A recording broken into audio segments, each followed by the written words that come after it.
રોજ ભારત દેશના મહાન શહીદ શ્રી ભગતસિંહજી સુખદેવ રાજગુરુ તેમની આ તિથિએ આજ એમને શ્રદ્ધાંજલિ આપવા આજ આમ બધા જામનગરની સમગ્ર જામનગરની આ દેશપ્રિય જનતા અને શીખ સમાજ દ્વારા શહીદ ભગતસિંહની પ્રતિમાને હારતોરા કરી અને એમને નમન કર્યા।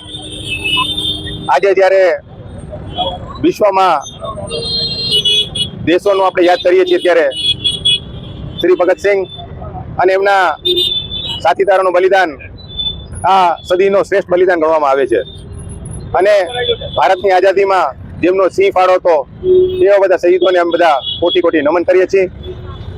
એમનો એક બહુ પ્રખ્યાત કોટ છે કે સરફરોશી की तमन्ना अब हमारे दिल में है, देखना है जोर कितना बाजुए कातिल में। શહીદ ભગતસિંહને આ નિમિત્તે અમે કોટી કોટી પ્રણામ કરીએ છીએ અને એમને ભારત માતાના સપૂતને એમને એમના સાથીદારોને અમે શ્રદ્ધાંજલિ ભેટ કરીએ છીએ।